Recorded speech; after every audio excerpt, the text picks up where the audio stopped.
दोस्तों स्वागत है आप सभी का आप सभी के परिवार पार्थ एकेडमी में। मैं हूं रवि चौधरी और आप सभी मेरे साथ पढ़ रहे हैं फाउंडेशन रक्षक बेच। आप सभी जानते हैं जो पिछला हम लोगों ने प्रैक्टिस सेट आप लोगों के साथ जो डिस्कस किया था वो प्रैक्टिस सेट नंबर 51 था। 52 प्रैक्टिस सेट, इसी प्रैक्टिस सेट में आप सभी का स्वागत मैं करूंगा। और आप सभी जानते हैं मेरा यही प्रयास है कि जो भारतीय सेना में जो पैटर्न देखने को मिलेगा उस पैटर्न से थोड़ा सा अप लेवल मैंने यहाँ पर मैं आप सभी को पढ़ाने का प्रयास कर रहा हूं। निश्चित तौर पर आप मुझ पर पूर्ण रूप से विश्वास कर सकते हैं कि जो ऑफलाइन क्लासों में और जो इन प्रैक्टिस सेट में आप सभी जो मुझसे जीएस पढ़ रहे हैं, निश्चित तौर पर जो नेक्स्ट वीक आप लोगों का जो भी एग्जाम होगा उसमें निश्चित तौर पर यहां सवाल आप लोगों को देखने को मिलेंगे। तो बिगर किसी देरी से शुरुआत करेंगे आज की क्लास के पहले प्रश्न के साथ में। और आज की क्लास का पहला प्रश्न आप लोगों को इस प्रकार से देखने को मिलेगा। देखिएगा, पहला सवाल आप लोगों के सामने यहां पर देखने को मिलेगा। वो सवाल इस प्रकार से रहेगा, राष्ट्रपति के पद में चुनाव संबंध विवाद को किसे निर्देशित किया जाता है।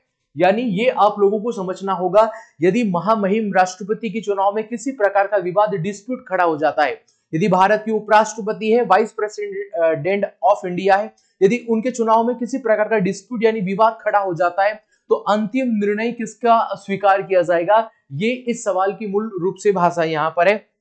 सवाल हमें दे के रखा है, संसदीय समिति, लोकसभा समिति, निर्वाचन समिति या उच्चतम न्यायालय। तो वैसे आप लोगों को अच्छे तरीके से याद होगा जो माननीय सुप्रीम कोर्ट है, सुप्रीम कोर्ट का यहाँ पर अंतिम फैसला माना जाता है। मैं एक बार फिर से आप लोगों को समझाऊंगा। सवाल इस प्रकार से, यदि भारत के राष्ट्रपति या भारत के जो वाइस प्रेसिडेंट ऑफ इंडिया है, यदि इनके चुनाव में किसी प्रकार का विवाद खड़ा होता है तो अंतिम निर्णय किसका माना जाएगा।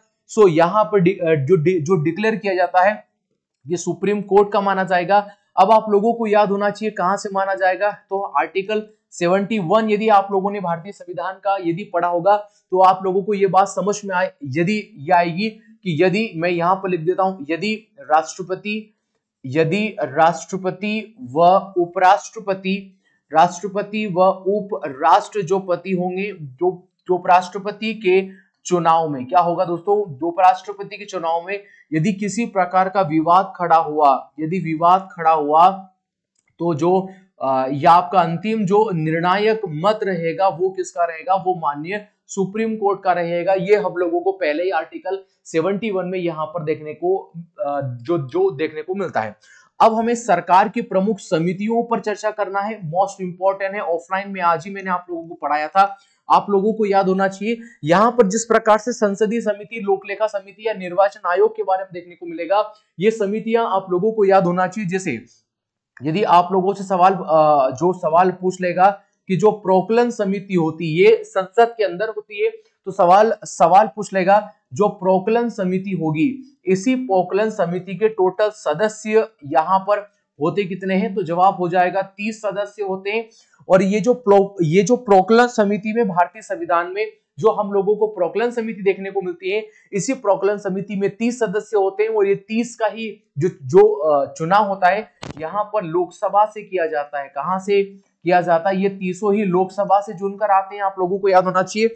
और ये जो प्रोक्लन समिति होती है इसका कार्यकाल 1 वर्ष का, 1 वर्ष का इसका कार्यकाल हम लोगों को यहाँ पर देखने को मिलता है। फिर इसके बाद में आप लोगों को याद होना चाहिए लोक लेखा समिति। कौन समिति, लोक लेखा समिति, मोस्ट इंपॉर्टेंट है, नोट कर लीजिएगा, सवाल आएगा लोक लेखा समिति। और ये जो लोक लेखा समिति होगा इसके अंदर सदस्य की संख्या होगी इतनी, तो जवाब हो जाएगा 22 सदस्य होंगे।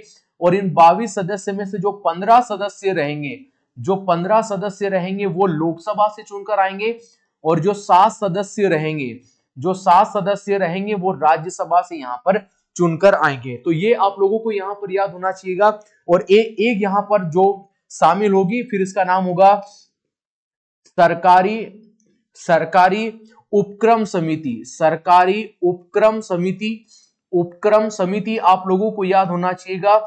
और ये सरकारी उपक्रम समिति आप सभी जानते हैं कि टोटल कितने सदस्य शामिल होंगे, तो टोटल यहाँ पर 22 सदस्य होंगे।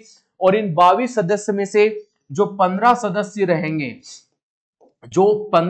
रहेंगे वो लोकसभा से चुनकर आएंगे, और जो 7 सदस्य रहेंगे वह 7 सदस्य यहाँ पर राज्यसभा से चुन कर आएंगे। तो ये सारी बातें आप लोगों को यहाँ पर याद होना चाहिएगा। सवाल बेहद सिंपल था कि प्रेसिडेंट के चुनाव में यदि किसी प्रकार का विवाद खड़ा होता है तो यहाँ पर निर्देशित किया जाता है, किसके द्वारा अंतिम फैसला दिया जाता है, तो माननीय सुप्रीम कोर्ट के द्वारा अंतिम फैसला यहाँ पर डिक्लेयर किया जाता है। मैं आप लोगों को फिर से एक बात बोल रहा हूं, आप सभी विश्वास बना के रखिएगा। निश्चित तौर पर जो मैंने आप लोगों को ऑफलाइन पढ़ाया है और जो मैंने आप लोगों को प्रैक्टिस सेट के लिए यहाँ पर मैं आप लोगों को जो पढ़ा रहा हूं, मैं ये नहीं बोल रहा हूं पूरा पेपर यहीं से आएगा, क्योंकि जीएस एक महासागर है, इसमें किसी कहीं से उठकर कुछ भी डाल जो आपका एग्जामिनर डाल सकता है। लेकिन मेरा पूरा प्रयास करीबन 13 से 14 प्रश्न इसी क्लास से ऑफलाइन और इसी प्रैक्टिस के तौर पर आप लोगों को देखने को मिलते हैं। सवाल नंबर 2 का जवाब दीजिएगा और सवाल नंबर 2 हमें इस प्रकार से देखने को मिलेगा, निम्नलिखित में से कौन सदन का सदस्य हुए बिना उसके अध्यक्ष के रूप में कार्य कर सकता है? क्या लोकसभा अध्यक्ष होगा? नहीं। आप सभी जानेंगे लोकसभा अध्यक्ष जो है ऑलरेडी सांसद यहां पर बनकर आता है। आप लोगों को याद होगा भारत का उपराष्ट्रपति विधान परिषद का सभापति नहीं, विधान परिषद का भी यहाँ पर विधायक कंपलसरी भाई साहब विधायक के पद पर यहाँ पर होना चाहिए। विधानसभा का अध्यक्ष नहीं, ये भी विधायक होना चाहिए। ये भी क्या होना चाहिए? ये भी यदि विधायक होगा तो ही यहाँ पर अध्यक्ष बनेगा। पूरे भारतीय संविधान में केवल एक ही पद है और वो पद होगा भारतीय संविधान का आर्टिकल क्रमांक 63 के तहत हमें एक उपराष्ट्रपति क्या देखने को मिलेंगे? एक उपराष्ट्रपति यहां पर देखने को मिलेंगे। और ये जो उपराष्ट्रपति हमें देखने को मिलेंगे यही वो सदस्य होंगे जो सदन का बिगर किसी सदस्य हुए बिना उसका अध्यक्ष यहां पर बन सकता है। तो मैं आशा करूंगा आप लोगों को याद होगा। यहां पर आप लोगों को यह भी याद होना चाहिएगा, यदि मान लीजिएगा, यदि मैं यहां पर लिखता हूं, यदि भारत के राष्ट्रपति यदि उनके पद पर नहीं है, यदि पद पर नहीं है तो आप लोग मान लीजिएगा कि उनके पद पर, फिर यहां पर आर्टिकल 65 के तहत भारत के उपराष्ट्रपति बैठेंगे। कौन बैठेंगे? भारत के उपराष्ट्रपति यहां पर बैठेंगे। और यदि मैं एक बात और लिख देता हूं, यदि उपराष्ट्रपति भी नहीं है तो फिर यहां पर यदि उपराष्ट्रपति भी उनके पद पर यदि नहीं है तो यहां पर याद होना चाहिएगा जो भी सुप्रीम कोर्ट के मुख्य न्यायाधीश होंगे, सुप्रीम कोर्ट के मुख्य न्यायाधीश राष्ट्रपति के पद पर बैठते हैं। मैं आशा करूंगा आप लोगों को अच्छे तरीके से याद होगा। जल्दी से इस बात को लिखिएगा, जल्दी से इस बात को लिखिएगा। मैंने आप लोगों को यह समझा है, मान लीजिएगा ये व्यक्ति भारत के राष्ट्रपति है। क्या है दोस्तों? ये व्यक्ति भारत के राष्ट्रपति है और ये अपने पद पर नहीं है, हो मान लीजिएगा बीमार जो पड़ गए या कहीं छुट्टी पर चले गए, आप इस तरीके से मान सकते हैं। यहां पर भारत के उपराष्ट्रपति रहेंगे, ये भारत के क्या रहेंगे? आपके उपराष्ट्रपति रहेंगे। तो यदि राष्ट्रपति उनके पद पर नहीं है तो राष्ट्रपति के पद पर कौन बैठेगा? उपराष्ट्रपति बैठेंगे। और यदि उपराष्ट्रपति भी नहीं है, यदि उपराष्ट्रपति भी यहां पर नहीं है तो फिर सुप्रीम कोर्ट के यहां पर जो मुख्य न्यायाधीश रहेंगे, कौन रहेंगे? सुप्रीम कोर्ट के जो यहां पर मुख्य न्यायाधीश रहेंगे ये उनके पद पर बैठेंगे। मैं आशा करूंगा आप लोगों को याद होगा। आप लोग याद करिएगा मोहम्मद हिदायतुल्लाह यहां पर बैठ गए थे। मोहम्मद जो है हिदायतुल्लाह, मैं लिख रहा हूं मोहम्मद हिदायतुल्लाह, ये सुप्रीम कोर्ट के मुख्य न्यायाधीश थे। बाद में फिर ये क्या बन गए थे? बाद में फिर ये भारत के राष्ट्रपति के पद पर बैठे थे। तो ये सारी बातें आप लोगों को याद होगा। मैं एक बार और दोहरा रहा हूं, जल्दी नहीं चलाना, वीडियो आराम से देखना है। मैंने कहा है यदि भारत के राष्ट्रपति का पद रिक्त है तो आर्टिकल 65 में भारत के उपराष्ट्रपति पद पर बैठेंगे, और यदि उपराष्ट्रपति भी नहीं है तो सुप्रीम कोर्ट के मुख्य न्यायाधीश वहां पर बैठेंगे। तो यही मैंने आप लोगों को बताया, यदि राष्ट्रपति नहीं है तो उनके पद पर कौन बैठेंगे? जो उपराष्ट्रपति बैठेंगे, और उपराष्ट्रपति नहीं है तो सुप्रीम कोर्ट के मुख्य न्यायाधीश यहां पर बैठेंगे। तो ये ऑप्शन नंबर बी हमारे सवाल का बिल्कुल राइट आंसर हो जाएगा, जो हमने पिछला यहां पर कंप्लीट किया है। आइए सवाल नंबर 3 पर चर्चा करेंगे, और सवाल नंबर 3 इस प्रकार से देखने को मिलेगा, निम्नलिखित में से कौन सुमेलित नहीं है? ये शास्त्रीय नृत्य क्या भरतनाट्यम तमिलनाडु से है? आप लोग जानते हैं कि भरतनाट्यम सबसे पुराना शास्त्रीय नृत्य है। वैसे आप जानते सबसे पुराना जो है शास्त्रीय नृत्य, सबसे पुराना जो शास्त्रीय नृत्य होगा, आप सभी इस बात को जानेंगे, वो कौन सा होगा? भरतनाट्यम। भरतनाट्यम की उत्पत्ति कहाँ से होती है? भरतनाट्यम की उत्पत्ति जो जो कहाँ से होती है? तो जवाब हो जाएगा दक्षिण भारत के मंदिरों से। दक्षिण भारत के जो मंदिर है, दक्षिण भारत के मंदिरों से क्या होती है? भरतनाट्यम की यहाँ पर हमें उत्पत्ति देखने को मिलती है। क्या कथकली जो नृत्य है, क्या ये कर्नाटक का होगा? आप मुझे एक सवाल का जवाब दीजिएगा। कथकली जो होगा वो कर्नाटक का नहीं होगा, फिर कहाँ का होगा? तो ये केरल का होगा। कहाँ का हो जाएगा? केरल का हो जाएगा। केरल का एक हम लोगों को मोहिनी अट्टम कौन सा देखने को मिलेगा? मोहिनी अट्टनम भी देखने को मिलेगा। आई होप सो आप लोगों को याद होगा मोहिनी अट्टम। क्या उड़ीसी जो आपका उड़ीसा का होगा? बिल्कुल, यह हमें आपका उड़ीसी या आपका उड़ीसा का। क्या कुचिपुड़ी आंध्र प्रदेश का देखने को मिलेगा? बिल्कुल, ये भी आंध्र प्रदेश का हमें देखने को मिलेगा। इसके बाद आप लोग याद कर लीजिएगा कथक। कथक आप सभी जानते हैं शास्त्रीय नृत्य है, ये हमें मुख्य रूप से उत्तर प्रदेश को कहाँ का देखने को मिलेगा? उत्तर जो प्रदेश का देखने को मिलेगा। सत्रिया कौन सा देखने को मिलेगा? सत्रिया। और सत्रिया कहाँ का देखने को मिलेगा? आसम। कहाँ का हो जाएगा? आसम। और फिर इसके बाद में हो जाएगा मणिपुरी। कहाँ का हो जाएगा? मणिपुरी। और मणिपुरी कहाँ का हो जाएगा? आप सभी जानते हैं मणिपुर का हमें यहाँ पर देखने को मिलेगा। और बाकी तो हम लोग देख चुके हैं। एक आप लोगों का नवीनतम जुड़ा है छऊ। कौन सा जुड़ा है? छऊ। आप सभी जानते हैं मुख्य रूप से यह झारखंड। कहां पर? झारखंड और उड़ीसा। झारखंड और उड़ीसा भारतीय राज्यों में इसको किया जाता है। तो कथक, कथक के बाद सत्रिया, मणिपुरी और छऊ। एक कुचिपुड़ी हो गया, उड़ीसी हो गया, कथकली हो गया, मोहिनी अट्टम हो गया और एक भारतनाट्यम देख लिया। ये सभी हम लोगों को शास्त्रीय नृत्य क्या देखने को मिलते हैं? शास्त्रीय नृत्य देखने को मिलते हैं। और जो हम लोगों को शास्त्रीय नृत्य देखने को मिलते हैं, इन सब की उत्पत्ति कहां से देखने को मिलती है? तो आप सभी जानेंगे कि एक हमें नाट्य शास्त्र, कौन सा? एक हमें जो नाट्य शास्त्र हम लोगों को एक ग्रंथ देखने को मिलेगा। भरत मुनि किसके द्वारा लिखा गया? भरत मुनि जी के द्वारा एक ग्रंथ लिखा गया और इसी का नाम था नाट्य शास्त्र। और इसी नाट्य शास्त्र में हम लोगों को हमारे क्योंकि इसके अनुसार हमें 8 शास्त्रीय नृत्य के बारे में जानकारी मिलती है और एक अभी हाल ही में नया जुड़ा है, तो 8 और 1 कितने हो जाते हैं? 9 शास्त्रीय नृत्य के रूप में वर्तमान समय में हम लोगों को यहाँ से जानकारी प्राप्त होती है। तो आप लोगों को समझ में आया होगा। आइए सवाल नंबर 4 पर जो चर्चा करेंगे, द्वितीय अटलांटिक संधि संगठन नाटो। मैं आप लोगों को ऑफलाइन डिस्कस कर चुका हूं, आपको पढ़ा चुका हूं कि नाटो के बारे में आप सभी जाने। NATO north atlantic treaty organisation इसका फुल फॉर्म होगा। कहां पर स्थापना हुआ था? 1949 में इसकी स्थापना होगा। और इसका हेडक्वार्टर कहां पर स्थित है? हेडक्वार्टर कहां पर स्थित है? तो बेल्जियम में। कहां पर होगा? जो है बेल्जियम में इसका हमें हेडक्वार्टर यहां पर देखने को मिलता है। ये आप लोगों को याद होगा। इसमें वर्तमान में टोटल कितने देश शामिल है? तो आप सभी जानेंगे 32। प्रेजेंट टाइम में कितने दोस्तों? 32 है। पहले इसमें 30 हुआ करते थे, 2 नए देश बढ़ गए, तो एक आपका 31वां कौन सा देश बढ़ गया है? तो ये आपका फिनलैंड। कौन सा बन गया है? फिनलैंड जो है ये नया देश इसमें शामिल हुआ है। और फिर इसके बाद में जो 32वां जो है ये कौन सा हुआ है? तो ये स्वीडन। तो ये कौन शामिल हो गया है? तो स्वीडन शामिल हो गया है। सो आप लोगों को याद रखना है कि अगर 32वां पूछ लेगा तो स्वीडन बता देना, और यदि आपका 31वां पूछ लेगा तो फिनलैंड जो बता देना। बताना जरूर।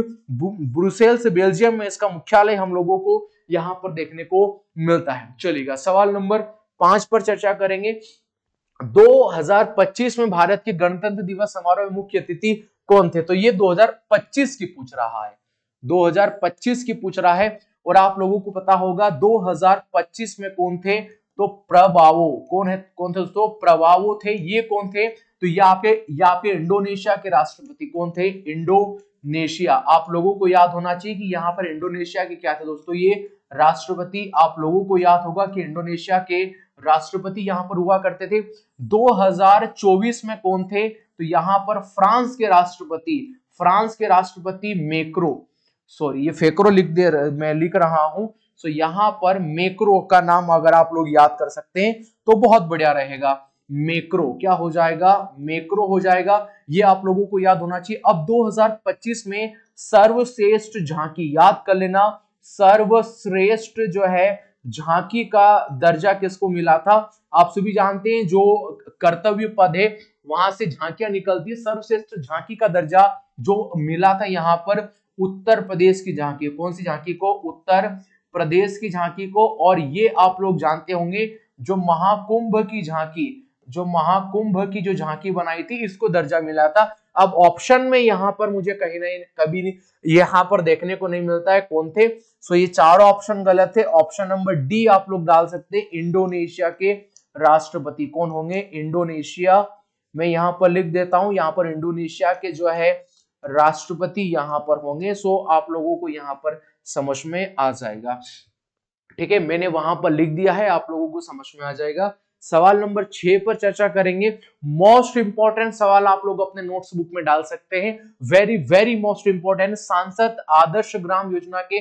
प्रेरणा स्रोत थे। आर्मी में सीधा सवाल पूछेगा लेकिन बनेगा नहीं आप लोगों से। आप सभी जानते हैं महात्मा गांधी, सवाल का राइट आंसर क्या होगा? महात्मा गांधी जी को यहाँ पर क्या कहा जाता है? आप सभी जानते हैं आदर्श ग्राम सांसद योजना का प्रेरणा स्रोत यहाँ पर कहा जाता है। सवाल गलत नहीं होना चाहिएगा। सवाल नंबर हम लोग 7 पर चर्चा करेंगे और सवाल नंबर 7 होगा, भारत का कौन सा राज्य चावल का अग्रणी उत्पादक है? पैटर्न वही है, मैंने बिल्कुल प्रयास रखा कि एक सवाल आपसे नहीं बने एक आपसे बने। तो आप सभी जानेंगे चावल का अग्रणी राज्य, चावल का अग्रणी राज्य, अग्रणी राज्य आप सभी जानेंगे कि अभी प्रेजेंट टाइम में हम लोगों को पश्चिम बंगाल ही देखने को मिलता है। कौन देखने को मिलेगा? पश्चिम बंगाल देखने को मिलेगा। लेकिन गेहूं में अग्रणी राज्य, गेहूं में जो अग्रणी राज्य के ऊपर यदि बात पूछेगा तो हमारा प्यारा उत्तर प्रदेश कौन हो जाएगा? उत्तर प्रदेश हम लोगों को देखने को मिलेगा। और यहाँ पर यदि गेहूं में सेकंड पायदान पूछेगा तो गर्व से कहना दोस्तों हमारा मध्य प्रदेश कौन सा हो जाएगा? हमारा मध्य प्रदेश हो जाएगा, आप लोगों को याद होना चाहिए। और प्रति हेक्टर के हिसाब से, प्रति हेक्टर के हिसाब से कौन सा हो जाएगा? प्रति हेक्टर के हिसाब से हो जाएगा पंजाब। कौन सा हो जाएगा? पंजाब यहाँ पर हो जाएगा। आप लोगों को यहाँ पर याद होना चाहिएगा। तो ये सारी बातें आप लोगों को। केरल, केरल किसके लिए फेमस है? तो केरल आप लोग जो जानते हैं मसाला उत्पादन, मसाला जो उत्पादन के लिए यहाँ पर जो है केरल हमें प्रसिद्ध देखने को मिलता है ये। और आंध्र प्रदेश कौन सा देखने को मिलेगा? आंध्र प्रदेश देखने को मिलेगा। ये आपका मक्का उत्पादन में, कौन सा उत्पादन में? मक्का उत्पादन में आप लोगों को यहाँ पर देखने को मिलता है। तो ये सारी बातें आप लोगों को याद होगी। हमारे सवाल का right answer option number A पर होगा, अग्रणी राज्य हम लोगों को पश्चिम बंगाल प्रेजेंट टाइम में देखने को मिलता है। सवाल नंबर 8 पर चर्चा करेंगे। सूर्य या अन्य तारों में ऊर्जा का प्रमुख आपका जो यहाँ पर स्रोत क्या है? हीलियम गैस का दहन, नाभिकीय संलयन, विखंडन या हाइड्रोजन गैस का दहन। आप सभी जानते हैं कि अगर एक कोई सा भी स्टार रहा तो कोई भी एक पिंड रहा हम लोग मान सकते हैं, उसमें जितना भी गुरुत्वाकर्षण बल क्या होगा? गुरुत्वाकर्षण जो बल जो आपका उत्पन्न होता है, ये आप लोगों को कुछ बेसिक बातें याद होना चाहिएगा। कोई भी पिंड होगा उस पिंड में जो ग्रेविटेशनल फोर्स होगा, जो भी गुरुत्वाकर्षण बल होता है वो कहां से उत्पन्न होता है? वो कहां से आप लोगों का उत्पन्न होता है? तो जवाब होता है उसके बल से, ठीक है, सॉरी, यानी जो उसका मास कितना होता है उस पिंड का या उसका द्रव्यमान कितना है, वहां से आपका उत्पन्न होता हुआ देखने को मिलता है। और तारे वगैरह स्ट्रक्चर, इनके सेंटर में 2 हाइड्रोजन के मॉलिक्यूल से एक हीलियम बनता है और ये हीलियम आगे चलकर फिर 2 हाइड्रोजन के मॉलिक्यूल बनाता है। ये हाइड्रोजन जब ये जैसे 2 हाइड्रोजन के मॉलिक्यूल जुड़े, एक हीलियम बनाया, एक हीलियम क्या करेगी? 2 हाइड्रोजन बनाएगी, फिर ये 2 हाइड्रोजन एक प्रकार की हीलियम बनाएंगे और ये लंबी श्रृंखला चलती जाएगी। और इसी को हम लोगों ने नाभिकीय क्या कहा? कि नाभिकीय संलयन, क्या नाम दे दिया? नाभिकीय संलयन हम लोगों ने यहाँ पर नाम दे दिया। सो ऑप्शन नंबर बी हमारे सवाल का बिल्कुल राइट आंसर हो जाएगा। सूर्य और तारों में जो उनके सेंटर में जो मास उत्पन्न होता है उसका एक प्रमुख कारण नाभिकीय संलयन हम लोगों को प्रेजेंट टाइम में यहाँ पर देखने को मिलता है। सवाल नंबर जो है 9 पर चर्चा करेंगे। पीएम किसान योजना के तहत सभी भूमि धारक किसान परिवारों को प्रतिवर्ष कितने रुपए का वित्तीय लाभ दिया जाता है? आप सभी जानते हैं 6,000 रुपए, ठीक है, 6,000 रुपए 2019 में योजना प्रारंभ हुई थी। मोस्ट इंपॉर्टेंट क्वेश्चन है, गलत नहीं जाना चाहिए जितने भी स्टूडेंट इस क्लास को देख रहे हैं, ठीक है, सारे सारे क्वेश्चन मोस्ट इंपॉर्टेंट है। आप अगर नहीं लिख सकते तो सुन लो भाई, अब बहुत कम समय बचा है, ठीक है। तो सवाल नंबर 10 पर हम लोग चर्चा करेंगे। 2024 के लिए अंतरराष्ट्रीय क्रिकेट परिषद आईसीसी पुरुष क्रिकेटर ऑफ द ईयर के किसे चुना गया है? तो जसप्रीत बुमराह। किसको चुना गया है? जसप्रीत बुमराह को चुना गया है। बहुत बेहतरीन खिलाड़ी, आप सभी जानेंगे। ऑप्शन नंबर डी हमारे सवाल का बिल्कुल राइट आंसर यहां पर देखने को मिलता है। सवाल नंबर 11 पर जाएंगे और सवाल नंबर 11 भी है, बॉर्डर गावस्कर ट्रॉफी जो है, ये गावस्कर बॉर्डर नहीं है, बॉर्डर गावस्कर ट्रॉफी जो है का संबंध किससे हो जाएगा? आप सभी जानते हैं क्रिकेट से। ये किससे संबंधित है? बेहद फेमस है। ये भारत और ऑस्ट्रेलिया के बीच में, भारत व ऑस्ट्रेलिया के बीच में होने वाली एक श्रृंखला है, आप सभी जानेंगे। और 1996 से 1996 से ये क्या हुआ था? प्रारंभ हुआ था। ऑप्शन नंबर जो है बी हमारे सवाल का बिल्कुल राइट आंसर यहां पर हो जाएगा। चलिएगा सवाल नंबर 12 पर जो चर्चा करेंगे, बैंकों का बैंक किसको कहा जाता है? बैंकों का बैंक कहा जाता है आरबीआई को। किसको कहा जाता है? आरबीआई को। लेकिन अगर आप लोगों से सवाल पूछ लेगा, भारत का सबसे बड़ा सवाल पूछेगा, भारत का, मैं लिख रहा हूं, भारत का सबसे बड़ा सार्वजनिक बैंक कौन सा होगा? अगर सवाल पूछा भारत का सबसे बड़ा सार्वजनिक बैंक कौन सा हो जाएगा? एसबीआई। कौन सा हो जाएगा? एसबीआई। अगर सवाल पूछा कि भारत का सबसे बड़ा, मैं लिख रहा हूं, नोट कर लीजिएगा, भारत का सबसे बड़ा जो है केंद्रीय बैंक कौन सा हो जाएगा? केंद्रीय बैंक कौन सा हम लोगों को यहां पर देखने को मिलेगा? सो आप लोगों को याद होना चाहिए केंद्रीय बैंक कौन सा देखने को मिलेगा, तो जवाब हो जाएगा आरबीआई। कौन सा देखने को मिलेगा? आरबीआई। और आरबीआई को ही क्या कहा जाता है? बैंकों का बैंक कहा जाता है। बैंकों का क्या कहा जाता है? बैंक। आरबीआई को ही यहां पर कहा जाता है, ठीक है। मैं आशा करूंगा आप लोगों को याद होगा। ऑप्शन नंबर बी हमारे सवाल का बिल्कुल राइट आंसर यहां पर देखने को मिलता है। आइए सवाल नंबर 13 पर चलेंगे। सवाल नंबर 13 है, निम्नलिखित में से कौन सा बंदरगाह गुजरात में स्थित है? पारादीप। आप सभी जानते हैं पारादीप कहां पर है? ये हम लोगों को उड़ीसा, एक प्रकार का बंदरगाह है, और उड़ीसा में हम लोगों को देखने को मिलता है। जवाहरलाल नेहरू बंदरगाह आप सभी जानेंगे मुंबई महाराष्ट्र में। कहां पर? मुंबई महाराष्ट्र में देखने को मिलेगा।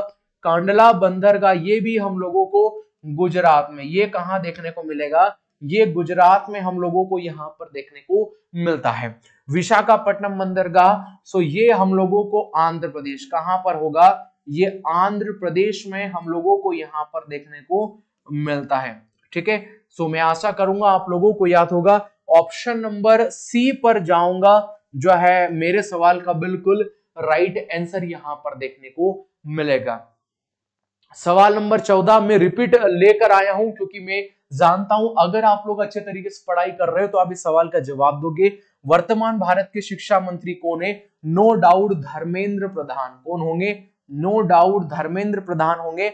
ऑप्शन नंबर डी हमारे सवाल का बिल्कुल राइट आंसर यहां पर देखने को मिलता है, ठीक है। सो ये मैं इसलिए लेकर आया था क्योंकि मुझे लगता है आप लोग पढ़ रहे होंगे। गजेंद्र जो शेखावत आप सभी जानते हैं, जो पर्यटन संस्कृति मंत्रालय इन्हीं के पास में, नितिन गडकरी सड़क परिवहन मंत्री इनके पास में, जेपी नड्डा स्वास्थ्य मंत्रालय इन्हीं के पास में है। सो ये बातें तो ऑफलाइन वाला स्टूडेंट को याद होगा। और अंत में 15वां सवाल ये भी रिपीट है लेकिन मोस्ट इंपॉर्टेंट है, किस त्योहार राष्ट्रीय उद्यान कहां पर है? उत्तराखंड में है। उत्तराखंड के बाद जम्मू एंड कश्मीर में है, राजस्थान में है, और या फिर गुजरात में हम लोगों को यहाँ पर देखने को मिलता है। ये सारे सवाल रहे, लेकिन जितने भी ऑफलाइन वाले स्टूडेंट हैं, ऑफलाइन वाले जितने भी विद्यार्थी है, आप लोग याद करें इसी रक्षक बेस में मॉक टेस्ट 1 से लगाकर मॉक टेस्ट कहां तक होगा? मॉक टेस्ट 3 तक।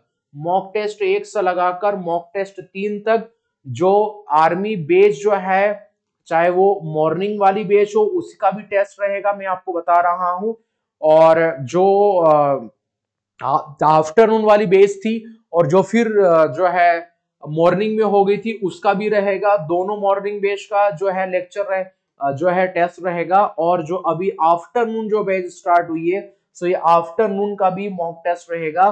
सारी बैचें अच्छे तरीके से प्रिपेयर करके आए इसी फाउंडेशन रक्षक बैच में प्रैक्टिस सेट नंबर 8 से लगाकर सो प्रैक्टिस सेट नंबर 3 तक। उसके अंदर जितना भी डाटा मैंने लिखाया है उसमें से कुछ भी आपके मॉक टेस्ट में आ सकता है। आप सभी को मॉक टेस्ट की शुभकामनाएं। प्रैक्टिस सेट नंबर 52 हम लोगों ने कंप्लीट कर लिया है। सो 53 में कल मैं आप सभी का स्वागत करूंगा। आप मेरे साथ जुड़े, आप सभी का धन्यवाद। और अगर ये क्लास अच्छी लग रही होगी तो अपने दोस्त लोगों के साथ जरूर शेयर करें, और लाइक तो आप लोगों ने कर दिया होगा। पुनः आप मेरे साथ जुड़े, आप सभी का धन्यवाद। जय हिंद, जय भारत। मिलते हैं प्रैक्टिस सेट नंबर 53 के साथ।